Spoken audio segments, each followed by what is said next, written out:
useful to, we're looking for a measure of the elasticity of demand that would be useful to a firm that's trying to decide whether to raise its price, lower its price, or keep the price of its product the same. We're going to use Barney's demand curve for ice cream as an example. Recall that when the price of ice cream is $2 at Barney's store, he sells 20 cones a day. If he lowers his price to $1 per cone, he sells 50 cones a day. We would like now to calculate a measure of the elasticity of demand that could be useful to Barney. First of all, we want a measure of elasticity that doesn't depend on the way in which we measure the units of the price or the quantity. That is, it shouldn't matter whether we measure the price of Barney's ice cream in dollars or pennies or nickels or French francs. It also shouldn't matter whether we measure the quantity in terms of cones or dozens of cones or cases of ice cream. We're looking for a unitless measure of the responsiveness of the quantity demanded to a change in price. And this is where we get our elasticity measure. An economist defines elasticity as the percentage change in quantity demanded that results from the percentage change in price. Let's say a couple of things about this measure. The first thing is, you'll notice that we write it as a fraction. Anytime we have a fraction in economics, we can read the fraction bar with these words: that results from. The percentage change in quantity demanded that results from a percentage change in price. The next thing to notice about the way we've written the elasticity measure is we put it between two bars to indicate absolute value. Remember, price and quantity vary inversely. As the price increases, the quantity demanded falls. That is, price and quantity are inversely related. This means that the fraction that compares price and quantity will always have a negative value. So we put the absolute value bars around this fraction to get rid of the negative sign. That way, the elasticity measure is always a positive number. Finally, the third thing to notice about this measure is that it is a unitless measure. When we calculate percentage changes, we get rid of the units. That is, it doesn't matter whether we're measuring the price in dollars or pennies. The percentage change will be the same in either case. Elasticity is a unitless measure of the responsiveness of quantity demanded to a change in price. Now, let's do a quick reminder of how you calculate a percentage change. To calculate a percentage change, take, for example, the new quantity demanded, subtract the old quantity demanded, and that gives you the absolute change in quantity.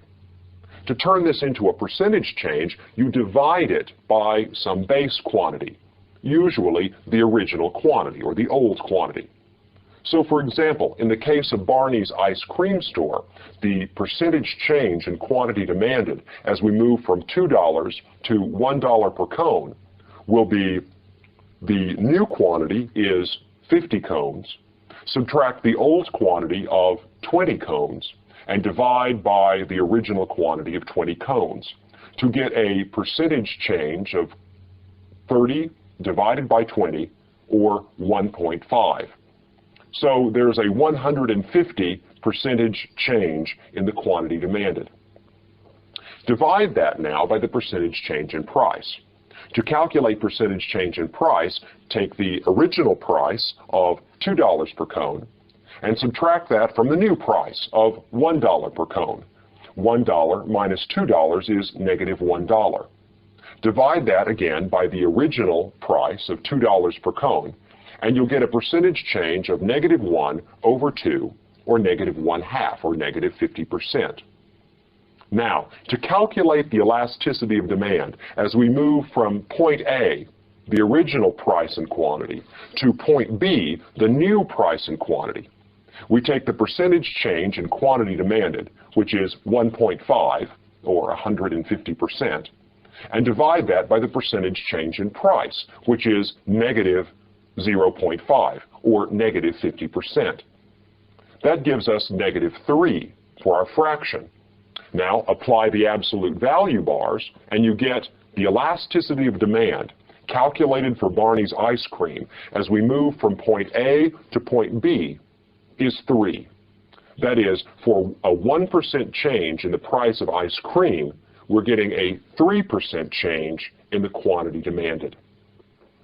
Now, let's do, as a calculation, the same exercise going from point B to point A. That is, let's suppose Barney starts with a price of $1 and a quantity demanded of 50 cones.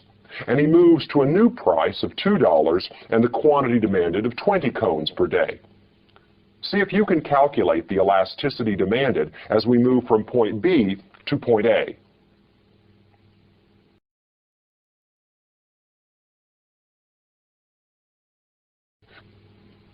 The elasticity of demand is calculated as follows. Take the new quantity of 20, subtract the old quantity of 50, and divide by the base quantity of 50, the original quantity demanded. That gives you 20 minus 50, or negative 30, divided by 50 for negative 0.6, or negative 60%. The percentage change in price can be calculated as follows. The new price is $2, subtract the original price of $1, and divide by that original price of $1 for a fraction of 1 over 1, which gives us a percentage change of 1, or 100%. The elasticity in this case is negative 60% divided by 100%, or negative 0.6. Apply the absolute value sign, and the elasticity measure as we move from point B to point A is 0.6. Now, wait a minute. Something's wrong here, isn't it? We're getting one elasticity measure as we move from point A to B, and we're getting a different elasticity measure as we move back from B to A. Somehow that seems confusing. We'd like to have a measure of responsiveness that doesn't depend on whether we start at A and move to B, or start at B and move back to A. That is, we'd like to have one number that represents the responsiveness of quantity to a change in price that would be constant whether we're going this direction or back in the other direction. Well, the problem here stems from using different bases to calculate percentage. When we move in this direction, this price and quantity are the base of our fractions. And when we move back from B to A, then this price and quantity are the base of our fractions. That's what gives us the inconsistency.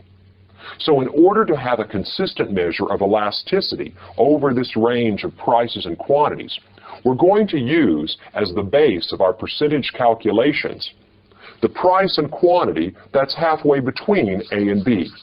We'll call this point M to represent the midpoint. When we calculate the elasticity moving along a demand curve, we use the midpoint as the basis of our percentage calculations, and that gives us a consistent measure. Why don't you try now, for Barney's Ice Cream Store, to calculate the elasticity of demand, this time using as the basis of your percentage calculations the midpoint. That is, the point halfway between the original price and the new price, or the point halfway between the original quantity and the new quantity. That is, calculate those elasticity numbers again, and this time use $1.50 for the basis of your percentage calculations. Then, whenever you go to calculate the change in quantity demanded, use 35 as the basis of your quantity calculations. See what you get.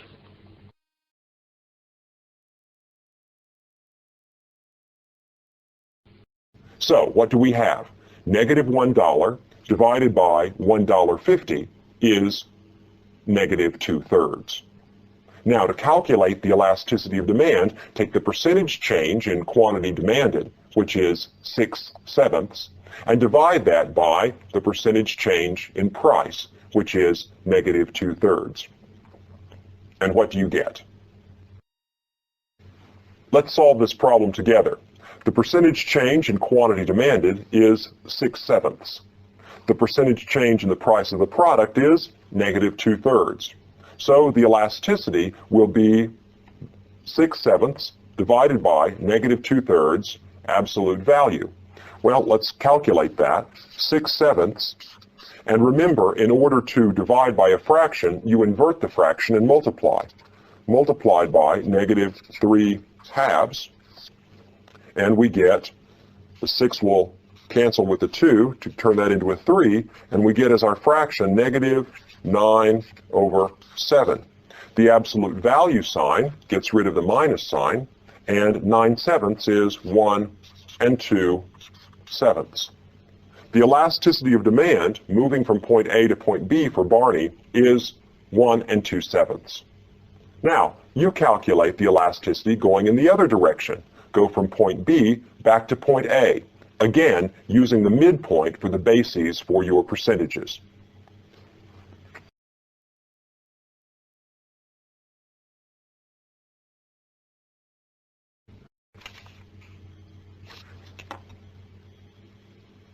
In this case, the original quantity will be 50 and the new quantity will be 20. So if you take 20 minus 50 and divide by 35, this time you get negative 6/7. In this case, the new price is $2 a cone and the old price is $1 a cone. 2 minus 1 is 1, divided by 1.5 gives us 2/3. This time we've got 6/7 negative divided by 2/3. The absolute value sign gets rid of the minus sign, and once again we have 1 2/7. The great thing about using the midpoint formula for calculating elasticity of demand is you get the same answer whether you're going from point A to B or back from B to A. This is how we calculate elasticity of demand in economics.